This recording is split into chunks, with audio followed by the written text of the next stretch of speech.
All right. Hello, everyone. Welcome to TNT. So glad you all had an opportunity to join us today. Bill will be joining us a little later in the call. Seems to be some internet connection issues. In the meantime, you have myself and Beth. Beth, why don't you go ahead and introduce yourself? Hey, everybody. Beth Hadhoot here from notarystars.com.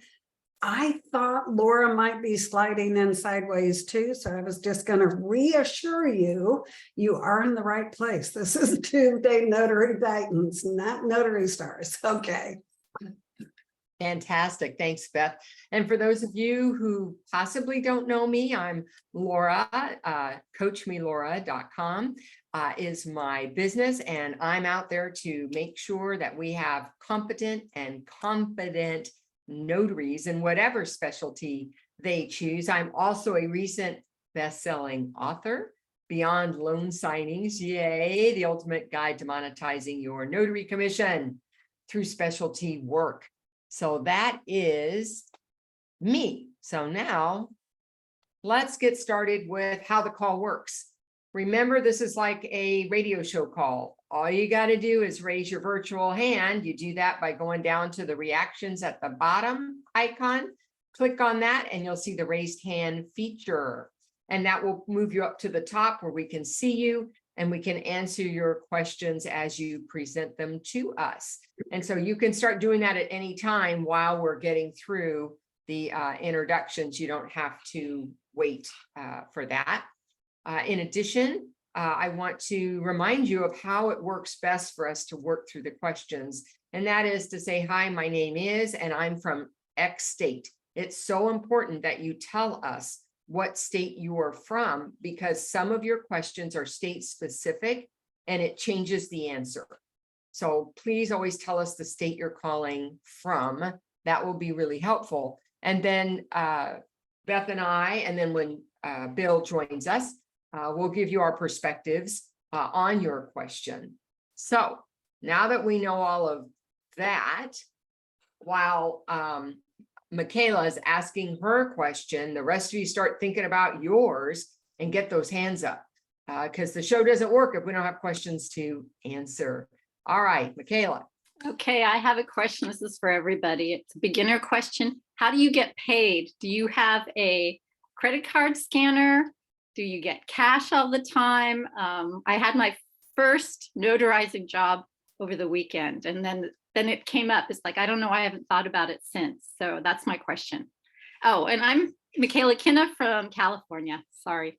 Thank you, Michaela. And that particular one probably can go national because we all use similar ways to get paid. I particularly happen to use a variety of ways. For my website stuff, I use Stripe.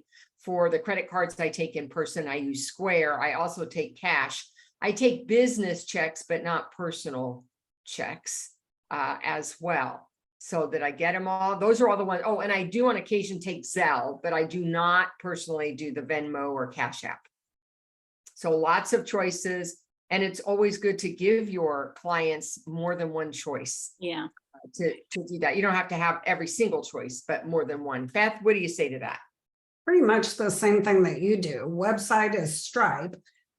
Stripe also has a credit card reader, and I kind of like that because it keeps my merchant accounts to a minimum, right? So you Stripe on the website, Stripe in person, Zelle, and I can go in on my app, my bank app, and do a request for money so that they don't have to try to figure out how to use Zelle to get me that payment. So I'll do a request out of my Zelle account to them. And then all they have to do is reply with the payment amounts, check, and it depends.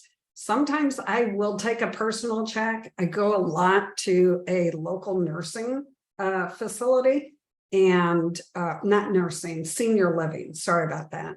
So I know quite a few of the residents and I have some repeat business. So I will take personal checks from them. But somebody I don't know, never met, don't have any way to track down in the future, I don't take personal checks. Beth, thanks for qualifying that, because I do take on occasion personal checks, and it's because they're a repeat customer. It's somebody that I have a relationship with already, but not with brand new people. Yeah. Then I don't. Somebody in the Becky mentioned PayPal. I don't happen to use PayPal, but that's something that frequently many do. And by the way, Square does an invoicing function similar to Stripe, where I can send a link for them to pay me that way. And if I'm not getting the credit card right there in front of me. Okay, So hopefully that gives you lots of options. it does. Thank you. The best part of the job, getting paid. So great question. Thanks. You're welcome. All right, Sue Wetzel, I see your hand up. Okay, am I unmuted? You are. All right, I'm in my car, so I don't know how to put my face up there. Sorry about That's that. all right. So my question is, what is it? I'm also in California, and I'm trying to get my head around apostilles. And can we do RON for apostilles? Okay, so let's separate the two. Let's separate those two questions, Sue. Okay. Your first question is, can we do RON in California? The answer is no, we cannot. Right, that is correct. The second one is, can anybody do apostille via RON? And the answer is yes, they can, if it's legal in their state and whoever's receiving it has agreed they will accept an electronic signature. So then back to my original question is, no, we cannot in California. Is that correct? That is correct. All right. Okay. And then my next question is, and thank you for that answer, is so are we not, this is an apostille question also. So are we not able to do certified copy certifications for apostille work? Well, let me clarify your question. So, first of all, in California, that's your state. The only thing we can copy certify, being the notary making that certification, is a power of attorney, an original power of attorney, period. That's it. Doesn't matter what method you use or why they want it. Now, what can we do, which happens frequently in the apostille process, and that is an affidavit presented by the signer that says, this is a copy of my whatever, or this is an original of whatever it is. And they sign it, and then we notarize their signature to that statement. What is a California copy certification by document custodian? Is that what you're just now talking about? That's what I described. And that was a made up title to cover this type of process for states where we don't have the ability to certify copies. California is not the only one. All right. There are states where they can, notaries can, that's a notarial act for them, but in states where it's not an act for them, this is a kind of a workaround where we say, well, I'm not going to certify the copy. I know that's what you want, but I can't do it. But what I can do is put you under oath and have you swear, or I can prove you're the person that signed the statement. The thing that's important to remember is if you find that form on the internet and it already has a notarial act on it, be very careful about presenting that, because you cannot just present one. You don't get to choose as the notary what the appropriate act is or what they want on the other end. It could be an acknowledgement. It could be a jurat, and I've done both. So that's why the NNA does not have that on their list of acts anymore. They took it out back in 2015 because there was a jurat on it, and they didn't want you to be presenting that as the only option. So we can just use, there is an affidavit, a jurat with affiant statement available if they choose jurat, where they can write their statement at the top and then your jurat's at the bottom. They do have that one available, that version of it. I'm just saying is that that is perfectly acceptable as long as you didn't choose what it was. Now I'm really confused. Well, what's confusing, and then maybe Beth can say it differently. So somebody gives me a birth certificate that is a certified copy.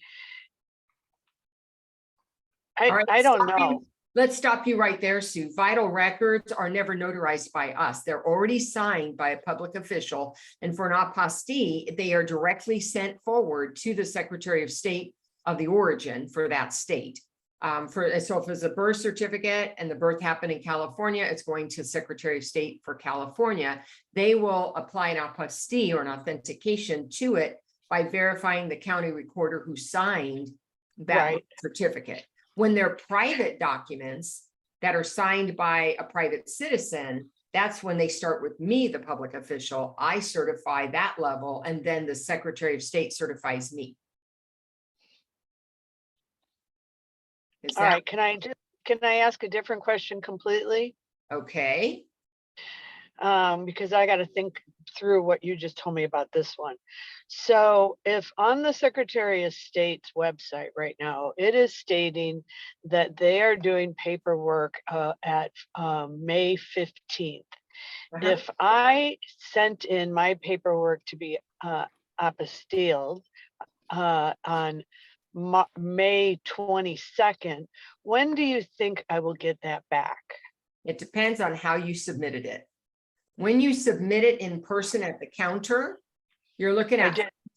5 or 6 days time for it to be, for them to call you back to say it's ready, come get it, or send it off, mail it off. If you do it by mail, it could be 3 to 4 weeks. Okay, so I did it by mail. It takes a lot longer by mail, and so we don't want to do that unless we have to, or unless our customer doesn't, they have all the time, they can wait a month. Okay. I called just an FYI today, and there were 75 people ahead of me in the queue. Well, there you go. So you're reading the tea leaves. The tea leaves are on the website. It said May 15th. We know from those of us who are doing expediting work, which is why people pay us a lot more money than it would cost them to go to drive out there to Sacramento and stand in line and put it in and then come back when it's ready. That's why we earn money. That's part of why we earn money. The other part is that we're knowledgeable about when we notarize and when we don't. Beth, would you like to add anything to this conversation? As far as lag time on apostilles, I don't do apostille work, but it certainly makes sense that we charge a higher fee to hand carry those so that they can be completed in less than half the time as it would to mail it, for sure. And some places, Sue, like Los Angeles, their turnaround time may not be 5 or 6 days. It may be 24 hours. So there are a lot of different places that it's same day service, but Sacramento happens to not be same day counter service. You have to leave it in person, you leave it there, and then they call you when it's done. Okay. All right, thank you. All right, you're welcome. Okay, and those were great questions, Sue, because there are quite a few notaries who are wanting to get into apostille business, being an apostille agent. And that's why we recommend you get training so that you know the difference between when you notarize and when you don't, when it's state level, which state it is, and when it's federal level, because that's another whole worm. And then when it's Hague country versus, let me turn that off. Hague country versus non-Hague country, because that is also a whole different process. And understanding, having that knowledge, that's what they're paying us for. That in combination with expediting the package. Okay. All right. So now Jennifer Hahn. Hi there. Sorry for my background. I tried so diligently to go on last week and was unable to get on. Beth, I have a question for you. It's not necessarily a notary question. The device that you have behind you that has the flip pages, what do you use that for? Are you speaking about this? Yes, I have one. I just got one, so I just wondered what you use yours for. Those are just quick reference sheets, things that maybe I don't commit to memory or change often. They're just set up in there. I've got witness states in there, dry versus wet state listings in there, that sort of thing. Cool. Thank you. You bet. Yeah, I was just trying to figure out the best way to use mine. So, Anything that you want to reference, and obviously that could change as time goes on, right? But anything definitely. quick reference to until either it no longer becomes relevant or you've got that down pat in your head and you don't need to look at it anymore, but you need room for something else. Yeah. Yeah, that used to be Post-it notes posted all the way around my monitor years ago. So, There you go. but thank you so much, Beth. You're welcome. Thanks, Jen, for asking. And next is Boo. Go ahead and unmic yourself. Jen, if you take your hand down. Sure. Hi, Laura. Good morning. Hey. Well, good afternoon. I just started your book, yours and Bill's book, by the way. I went out and got it the same day you mentioned it. So I'm very excited about it. I just wanted to get back to something really quickly because I walked away for 2 seconds when you were talking to Sue because I'm also in California.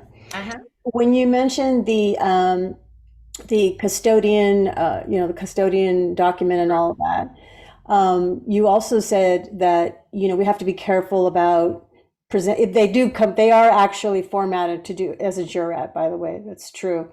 We have to be careful about how we present the acknowledgement or the jurat, which we know is the acknowledgement really isn't going to work, right? Not necessarily. I just handled one that they wanted an acknowledgement. It was China. What can I tell you? So okay. So then it's really, they can pick whatever they want. And if it works, it works. It doesn't, it doesn't. It's up to them to make sure. It's up to them to ask for the right kind. Now, I will tell you 90% of the time it happens to be a jurat, but on occasion, they've asked for something else. That's why I don't just present it as, okay, here's what you need.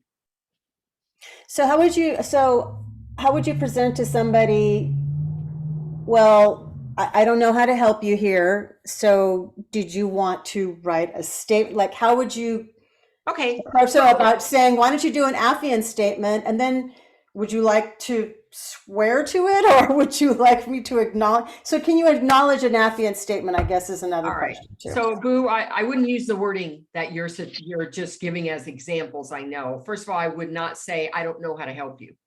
That would not be a statement in my vocabulary. It would be that here's how I can help you. I cannot choose, but I can give you examples.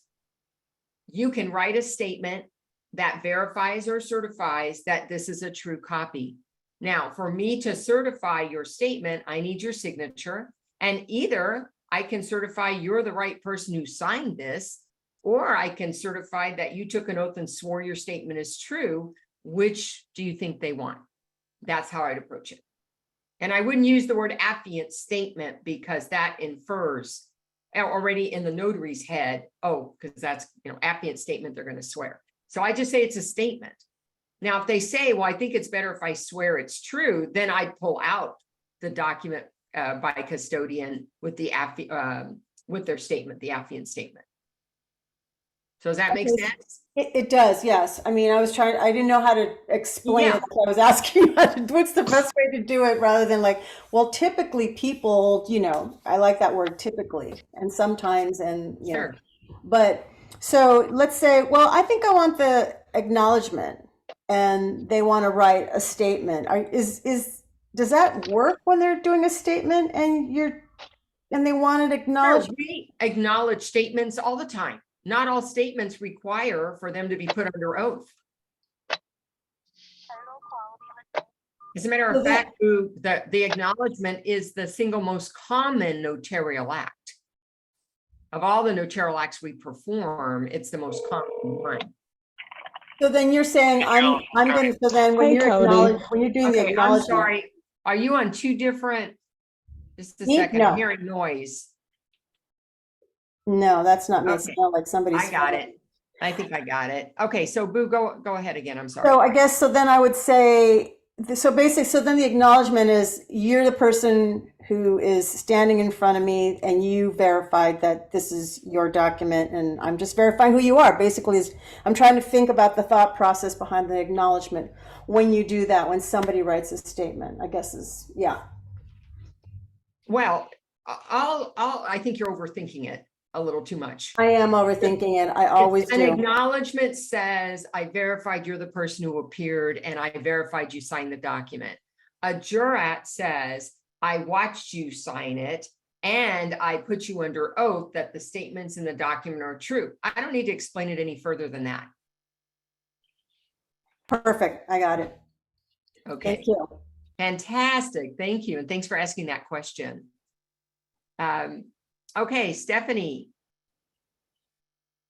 Hey, Stephanie from Washington State. Quick question for you. I've been running into this a lot recently, weirdly, where people are finishing up an alcoholic beverage as I walk in to their home for a signing. And I was wondering how, Laura, you move forward in those situations when it's clear that they've been drinking.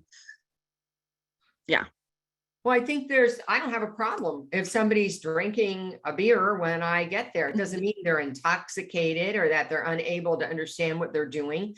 If they are flat out drunk, meaning I see symptoms, they're slurring their speech, they can't stand, they're wavering at the door when they let me in. If I'm seeing those kinds, then I would say that this is not a good time to notarize. You need Okay. your full wits about you. But I do not have issues with somebody having a drink at the table. I'm not drinking at the table, right? I don't have a Okay. problem with them. And Beth, what do you think? Yeah, definitely. You just kind of have to employ your skills of observation a Yeah, little bit in that situation. I've had numbers of signings where somebody gets off work, they crack a beer, pour a glass of wine, and wait for the notary to show up. So again, that doesn't mean that they're intoxicated to the point where they can't understand what's going on. But that depends on you. You need to observe them while you're getting ready to do your loan signing. And if they're not able to speak without slurring their words, or if they're falling off the chair at the table, I think we put this off for a little bit. And I've that would noticed be a the couple same- times. Yeah, And Stephanie, that would be the same for any other influence. right. Or if Totally. they've taken a narcotic or they're, smoking a little weed or whatever it is that puts them under the influence, that would create a problem for them not to be alert and aware. Totally. Yeah. Okay? Yeah. Sometimes they get really quiet too. And you're like, I have a couple questions. No. But yeah, that's great. I love it. Okay. Thank you. Beautiful. Also, the one thing I would add is if I had any concern about that, but decided to proceed because they still appeared to be alert and aware at the time when I did, I'd make a note in my journal. Yep, Okay. definitely. Never know when something comes back and they say, I shouldn't be held to that because I was too drunk anyways. I could go back in my journal and say, well, it looks like I asked a few questions and they were able to answer them correctly. They appeared alert and aware to me. Perfect. Thank you. Okay, great. Thank you very much, Stephanie. And BK, I'm sorry I skipped you. Are you still there? And would you like to ask a question? I am here. Can you hear me? Yes. Okay, BK from California. Real quick, I have not been able to officially call myself a notary as I had not received my commission number Okay. until I received an envelope today. And when I open this envelope, it says my commission number is on the front of the envelope. Now, this envelope didn't come from the Secretary of State. Okay. It came from this place called Notary X. Uh-huh. So when I opened the envelope, it seemed like they were trying to get me to purchase items from them instead of from the NNA. Is Sure. this something I can trust or not? So what I'll tell you is this is how the process works in California. So when they issue the commission, creating the commission certificate electronically, that is available to approved vendors for the state to produce your stamp, to sell your E&O insurance or actually the bond. And so the NNA is one of many that get that, and they get it faster than the paper stuff comes to you in the mail. So it is very possible that this company, and I'm not familiar with them, so I don't know if anything about them. It is possible for multiple companies to be sending you sales information for things like a stamp or a bond before you even get your commission in the mail from the Secretary of State. And I would wait for that commission to come in the mail, because you're not an official notary when you get that. You're an official notary when you file your oath and bond after that. Understood. Okay, Okay. because I was just wondering how the process worked, because this didn't appear, I didn't know if this was a scam or not, is what I was getting at. Okay. Did I help you? Yes, you did. I appreciate right. it very much. Thank you. Fantastic. Thank you. Okay, Claudia. Oh, good to see you, Claudia. Can you unmic yourself? Unmute yourself?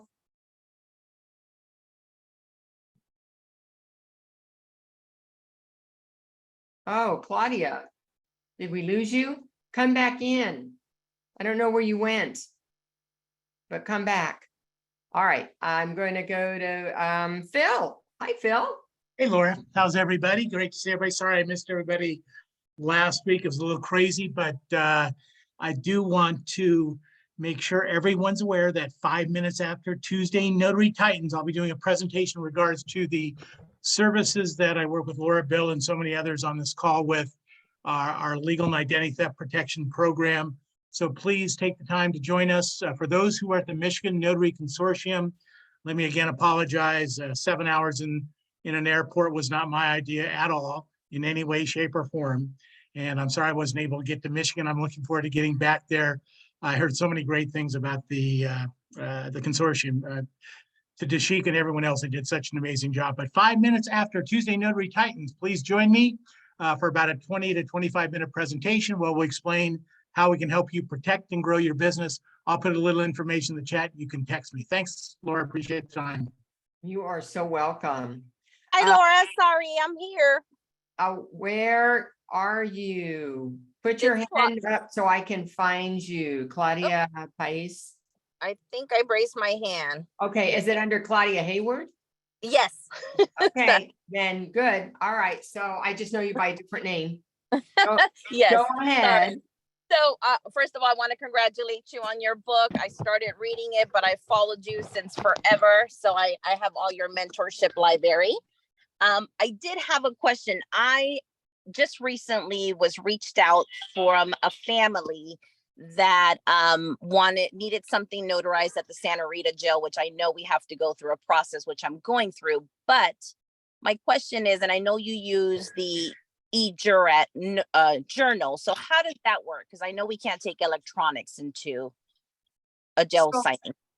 The thing is that every jail will have their own rules, and you need to check with Santa Rita to see what their rule is. In Stanislaus, they will accept not a phone, but if it's on an like a iPad device, they will allow me to do that in Stanislaus at the facility, but other facilities may not. Okay. And if that wasn't the case, because now I just do e-jurat, then I wouldn't be able to do any jail signings, correct? That's right. Okay. Great. Thank you. All right. You're welcome, Claudia. Thanks for asking. And thanks for coming on today, because it's been a while since I've seen you, but I remember you from day one. Yes. That's how far back we go. So oh, yes. Glad to see you there. Thank you. You're welcome. Okay, Bill. Bill, I. Good day. Hi. All right, this is Bill from Florida. This question basically is surrounding additional revenue streams for specialty work. I know you guys just came out with a book for it. I heard about it last week. Looking forward to it. We know about the field inspections, apostille, permit running, etc. But I was wondering if anyone's heard of a company that certifies occupancy for reverse mortgage companies, meaning go to the house and check if the person still lives there. and wondering if this would be worth looking into for additional revenue stream. So I'm going to start with Beth, and if anybody is familiar while Beth is talking, you can put it in the chat. Well, there's one that I know of directly, and it's called Sandcastle Inspections.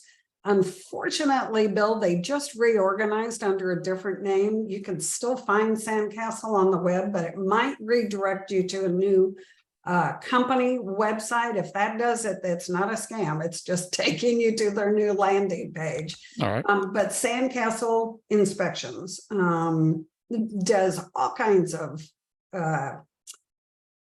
occupancy verifications for lenders. A lot of reverse mortgages. Sometimes when someone gets behind in their mortgage payments, they need to know that the property is still occupied and not abandoned. So you'll be doing some of that too. I don't think you can pick and choose just reverse mortgage occupancy verifications, but I don't know for sure under the new company structure that they have, but that would be one resource for you. Well, thank you very much. I heard it from a person who used to be in the mortgages, but when I asked him, he said he's been out 4 years and forgot the companies. Oh, okay. All right. And Bill, take a look at the chat and see if anybody else added to that conversation. All right. Thank you for asking that question. Thank you. You're welcome. It's about halfway through, and I do want to make a comment while I have a lot of people still on here. For those of you who are not aware, on Saturday mornings from 8 a.m. till 9 a.m., I do free group coaching. It's called Laura's Inner Circle. And if you want to participate, if you haven't, just go to my website, coachmelaura.com, scroll down and sign in. When you give me your email, that allows me to send you the link. I only send it one time, so you got to hold on to it so that you can access it every Saturday.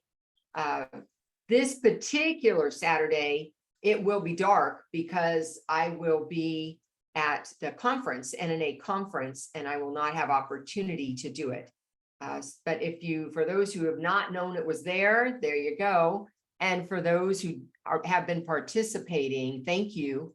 And I will see you the week following. Okay. All right. Little PSA there. Also, if you're an NBB member, you can access Laura's Inner Circle via the calendar events. All right, Yolanda. Hi, I'm Yolanda from California. And I just had a question about getting Google reviews. Every time I leave a signing, I ask for, if it would be okay for me to send a link to get a review. And as soon as I leave, I send a link. And most of them don't ever post the reviews. And there are all signings that I believe went well. But I just wanted to know, do you suggest that I send a backup in a few days or just leave it alone? All right, I'd love to hear Beth's take on that first. People get tired of leaving reviews for sure. But there's been a few successful tactics to get people to leave reviews. Sometimes it's leaving a piece of paper with some kind of statement on it. Hey, if my service has met your expectation, please be so kind as to leave a review. Put a QR code on there so that they can get to it easily and not have to look for it, look for your company or look for that link on Google.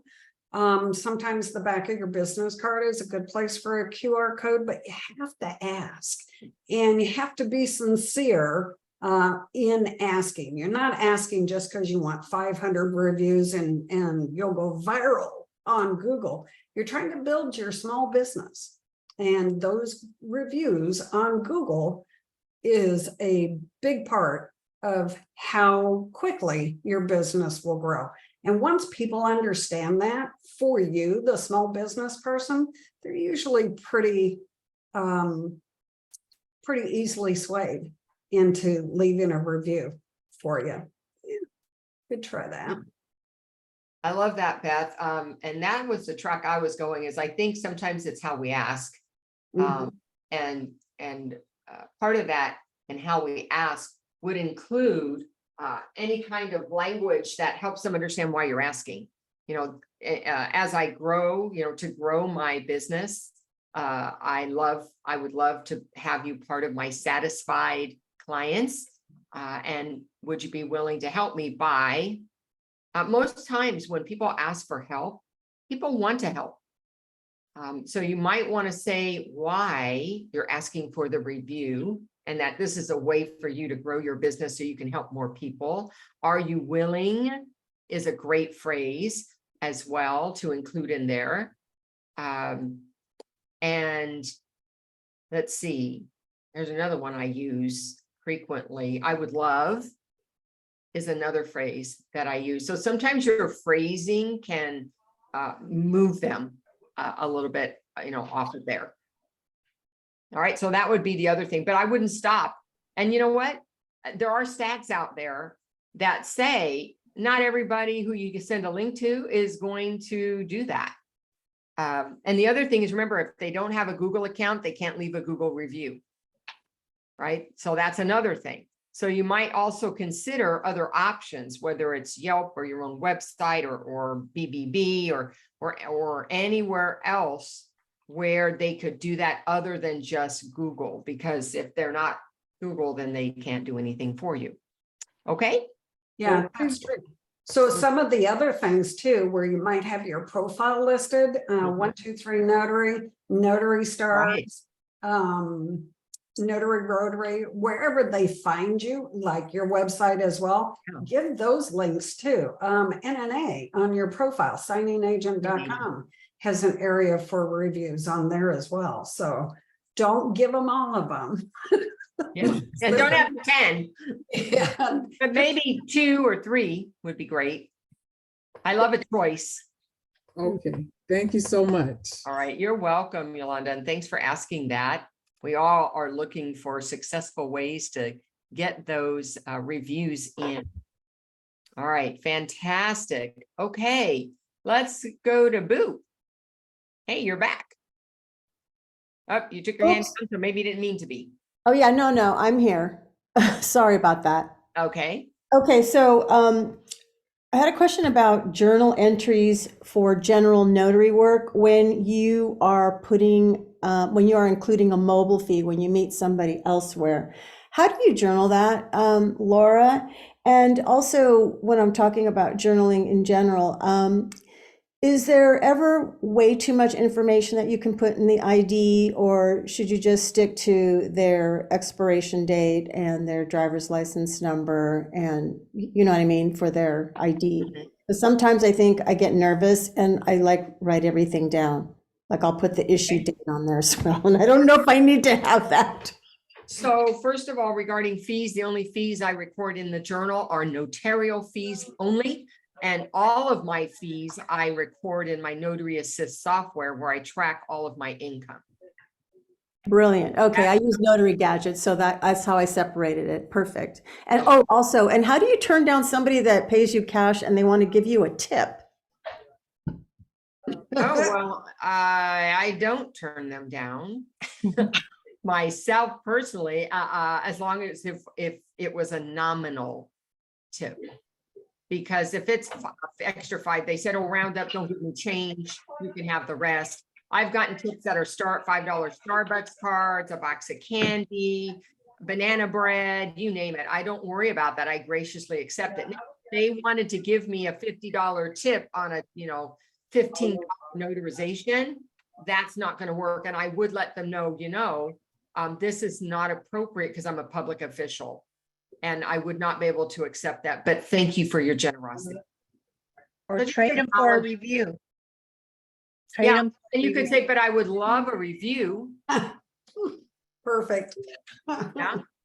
Great. So lots of ways to handle that. Okay.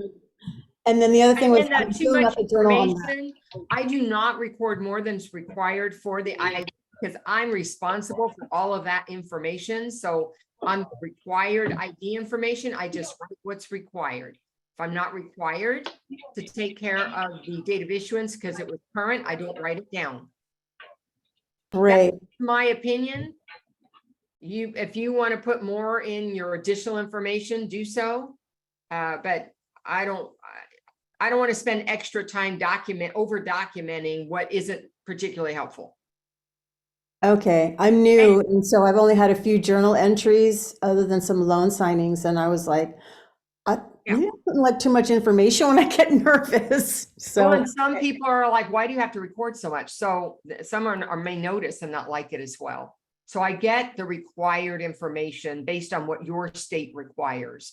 You're in California, so I know what that requires, but other states have other levels of requirements for their journaling. Not everybody's the same. That was for everybody else who's listening. Okay. thank you. All right. Beth, would you like to add anything? No, I was just going to say the same thing. You have to add your little disclaimer for different state regulations, but, and I'm with Laura, I'm not going to spend 30 minutes journaling when it really isn't necessary. Right. You just want the most important things to be recorded in your journal. Every state has journal requirement elements if you're required to keep a journal. So it will tell you in your handbook, we need this, and this required in your journal. Everything else is over and above, and you can do more, just not less. Right. But if I'm going to do more, I'm going to do more on the things that would help me recall the details of the assignment, and the date of issue wouldn't be that. It wouldn't be on the ID.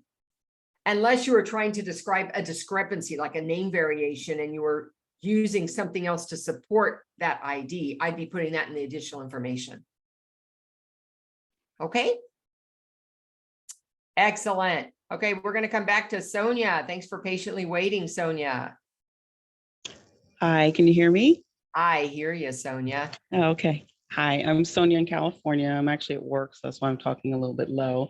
But thank you for taking my question. I'm considering becoming a paralegal with the intent to become a like an LDA, so like a freelance. So with being a notary and a paralegal is what, I mean, I know that there's certain things we can only do as a notary, but would that be a conflict of interest of being a paralegal and a notary? No, it's very common to find paralegals who are notaries. I spoke at several CALDA, which are the California Legal Document Assistance conferences. And I would say more than half of them, more than half, had notary commissions so that they could notarize documents they prepared.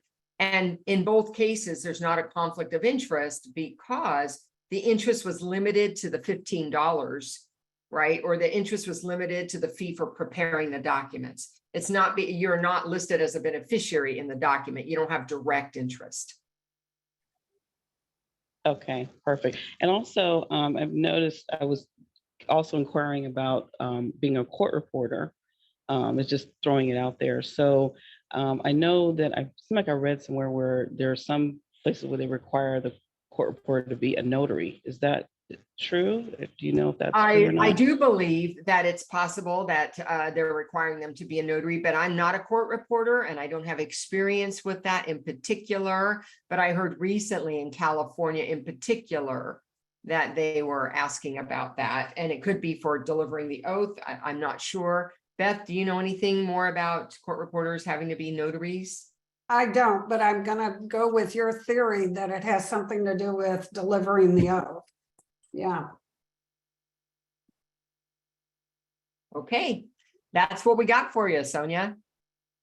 Thanks for asking. Lorraine, hey, Lorraine, Hey there. good to see you. Well, at least see your name. Good to see you. Yeah, sorry my video's pooping out again, but I'm in Oregon and I don't have a question. To appreciate everything that everybody's discussing, but I have a couple of really interesting shares.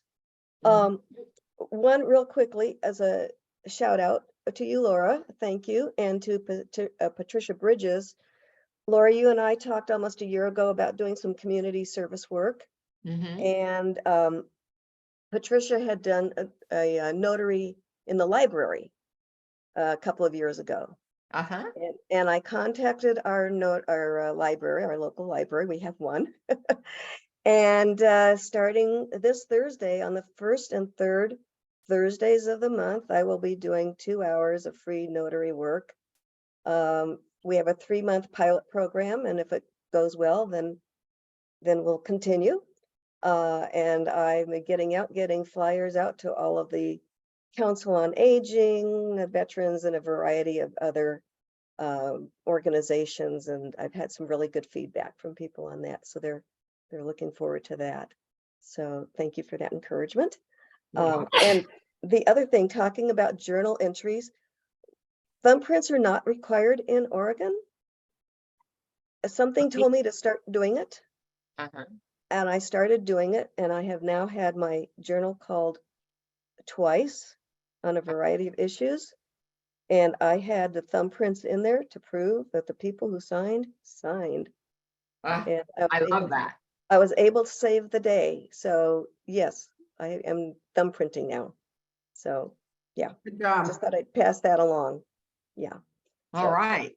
Yeah, and we do, if you're not in a state that requires it, and I don't know if anybody else but California requires it, that certainly it's optional, except if you're in a state where it is not allowed, it is actually prohibited from collecting a thumbprint. You're not in that state, but Beth, do you remember off the top, is it Montana and Texas? Who's not allowed? Exactly, Montana and Texas. Oh.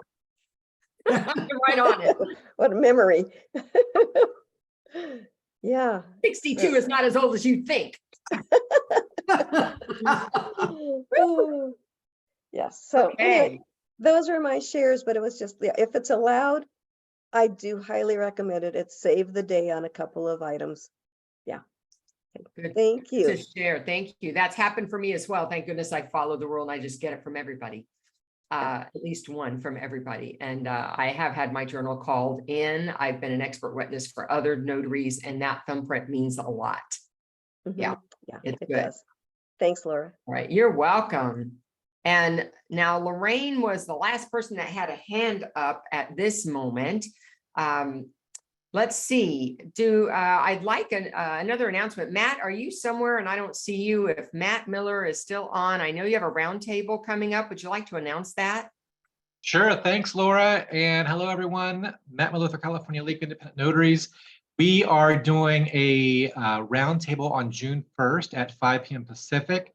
And we're going to talk about both RON bills currently in the California legislature, the new journaling bill that's being considered, and the Secure Act that is in the United States Senate, how you can get involved, and where everything is going. So join us for that. If you go to calnotaries.org and click on events, you can register there. I'll also put the link in the chat in just a moment, but it's a free event to attend. So I hope to see you there.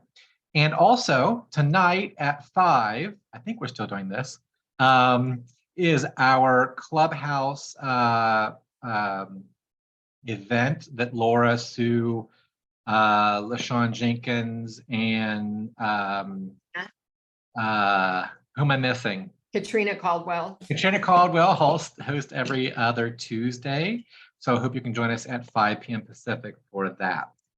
And Matt, can you put something in the chat how they'll find a notary successful journey? Because that is an app, guys. Clubhouse, it's not on the desktop. You got to have a phone to get to that. I don't know if you have anything, Matt, that describes it, like our topic or anything tonight. Sure. Okay, fantastic. Thanks for stepping up and sharing that. I don't have any more questions, but I would ask Beth. Beth, there may be Notary Stars people listening today. Is there any upcoming meeting for you guys? We have our regular Monday mentorship that takes place at 5 p.m. Pacific Standard Time on notarystars.com. It's a free event. Anybody can attend it. It's very similar to this format. We usually start out with a micro topic, and then we can stop and take questions from everybody. We do have, and Matt Miller is part of this process, we have the third Wednesday of every month. We are this year in an initiative to try and bring to light all of the notary advocacy groups across the United States. So we're trying to gather names for these advocacy groups, their website addresses, phone numbers, if it's available, and present those to you the third Wednesday of every month. That's also a free event. We just had, and I think Laura, you were there for that one. We had Marcy Cabrillo. Yeah, Tabrio from the New York Notary Advocacy Alliance. So there, I want to invite you to that the third Wednesday of every month. Just go to notarystars.com, scroll down to the bottom of the homepage, and you'll find those free links on there for you to attend. Thank you, Beth, for sharing that. Is it Gia? Kenyatta? If you're available, unmute yourself because your hand is up. Oh, sorry. I was driving. Sorry, coming from the That's FedEx. okay. Be safe first. All Thank right. you. So I'm in California. I have two questions. One, what is the requirement for the ID that you write down in California? What's the requirement for that? And then I have another question. Sure. The ID requirement, first of all, has to be on the list of IDs that we're allowed to accept. There's about 14 different ones. And then once you've got one of those, the requirement is the name of the ID itself, California driver's license or US passport or whatever it is. The second piece is the agency that produces that ID, such as the DMV or the Department of State. And then the other item is the number for the passport or the driver's license, as the case may be. And finally, the expiration date is what we default to if it's current. If it's expired and issued less than the last 5 years, within the last 5 years, you would use the date of issuance instead. Okay. And thank you for that. And I have another question. I had a interesting signing on Friday where the guy was super rude. I mean, to the point where I almost wanted to stop the signing. So I wanted to know, he really wanted to argue. He was having, the issue was he didn't like his rate, right? So he's all mad at the finance company. And so he spills that over onto me. And as I was pointing where he signed, he was like, you don't need to tell me where to sign, right? So he's trying to get an argument going. And then he says to me, the one time he signed the 4506T wrong, so that can't be wrong. So I just grabbed his copies and had him re-sign. He wanted to tell me that I told him to sign in the wrong spot. So it was so bad to where his wife started apologizing, but I wanted to end the signing. It was so bad. When I did reach out to title and let them know what happened after the signing, they said that he was very rude to them as well. So at what point, and have you ever ended a signing because the person was irate, rude, or any of those things were happening? So, and that's a great question because we're all going to have a different level of tolerance for somebody's lack of communication skills, let's just say. So when it's what you're saying here, I wouldn't stop the signing. I would continue with it. And if he's given me feedback that you don't need to point where to sign, great. I won't point where to sign. Please sign this. Please sign that. Please sign where you see your name. And I will give oral direction, but not use my fingers to point out where it needs to be done. So I try to adjust my presentation to his feedback about what he's not liking about it. That's one way to try to help smooth that along. But I have had to stop a signing, and that's because the guy didn't like his rate or whatever. He got on the phone and he talked about, he was yelling and using the F-bomb and every other word going on. He was getting very escalated, and I was sitting across 3 or 4 feet away from him in a chair, waiting for this conversation to finish. And he got so mad, he picked up the phone. Now, it wasn't a little, this is like, one of those square telephones with like the rotary dial. Remember, I'm 20 years ago. It was early in my career. He picked that sucker up and he threw it across the room. Now, it didn't land anywhere near me, but I said, that's it, I'm out. And I left. And I wasn't in his home. I was in a He was running a car dealership, one of those little independent ones. Okay. That's it. As soon as I feel my safety is in threat, or that I feel that, my physical, like he might reach out and grab me or hit me or push me or anything like that, or throw something at me, I'm out. But when it's just Okay. words, I can manage words. Okay. Okay. I'll Beth, keep- do you want to yeah. add anything to that?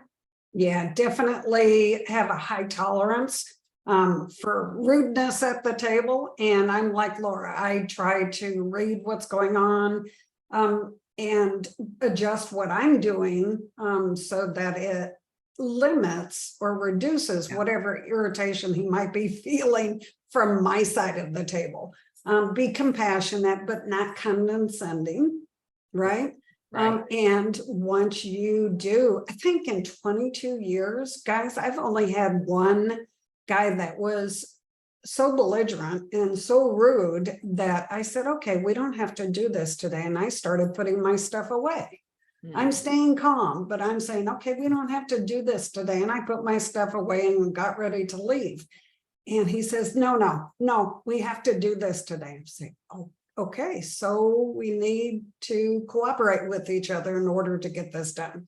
And that's how that played out. But that's about the closest I've come to walking out. Sure. And Beth, I loved how you say to make this happen, we have to cooperate with each other. Right. So what she was saying there was she wasn't saying, hey, you better straighten up if you want me to finish this.